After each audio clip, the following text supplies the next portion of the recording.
Sometimes holding on does more damage than letting go. These words echo a timeless truth found in every great philosophy, from the teachings of Buddha to the lessons of Think and Grow Rich by Napoleon Hill. We often chase after people, situations, and emotions, believing we can't live without them. But tell me, why do we cling so tightly to things that drain us? Why do we run after what is walking away? Today's story will reveal the secret of inner peace, the art of letting go, and a few powerful words to enrich both your English and your soul. One morning, Mr. Robert, a wise philosophy teacher, was walking with his students near a lively farmer's market. The air was fresh, filled with the scent of ripe fruits and chatter. Among the group were Ryan, Jake, and Daniel, curious minds always eager to learn. As they strolled, they noticed a man struggling to pull a cow with a rope. The cow refused to move, its hooves firmly planted in the dusty ground. The man tugged harder, frustrated, but the cow resisted even more. Mr. Robert paused and said kindly, "Sir, please hold on for a moment."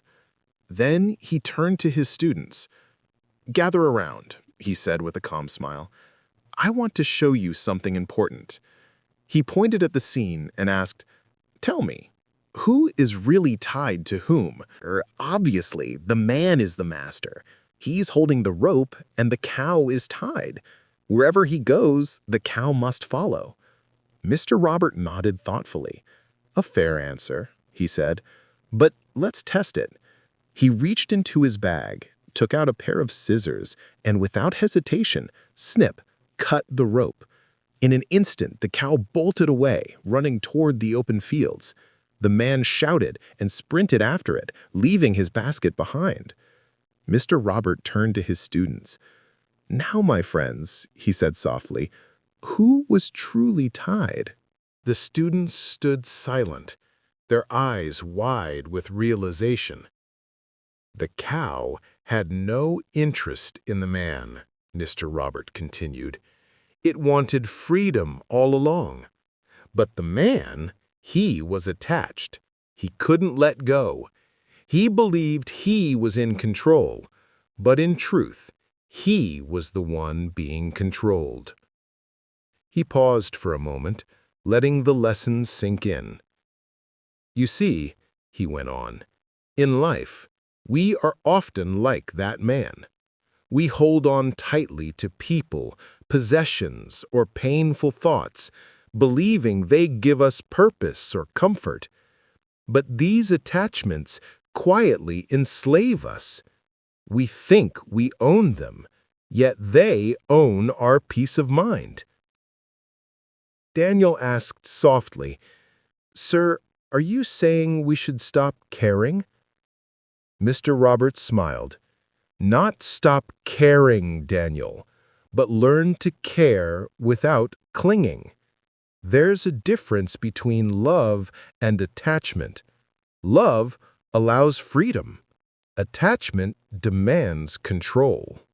He continued, "Inside each of us are countless negative thoughts: anger, jealousy, fear, pride. These thoughts are like that stubborn cow. They don't care about us, yet we keep feeding them. We carry them for years, letting them drain our joy, but the moment we lose interest in them, they run away on their own." Ryan frowned. "But, sir, isn't letting go hard?" "It is," said Mr. Robert gently, "because the mind believes that without those attachments we'll lose our identity. But in truth, that's when we find it. The ability to let go is the beginning of freedom." He looked at his students one by one. "The next time you catch yourself running after someone who doesn't value you, pause and ask, who's really tied to whom? If you stop running, the chase ends. That is real strength." The students nodded silently, feeling the depth of the message. Mr. Robert concluded, "Remember, peace doesn't come from holding tighter. It comes from releasing what was never meant to stay. Freedom is not about having everything. It's about not being owned by anything. He glanced at the horizon and added with a serene smile, "A quiet, uncluttered mind is the happiest place to live." So, my friend, ask yourself today, what are you still chasing? Who or what are you still tied to? Sometimes the bravest act is not to fight harder, but to simply let go. If this story touched your heart, take a deep breath and share it with someone who needs to hear it. Because peace spreads when we release. Like and subscribe to the Wordy Tales for more inspiring stories that help you grow, learn new words, and rediscover yourself. Until next time, be patient, be thankful, and keep moving forward, lighter, freer, and at peace.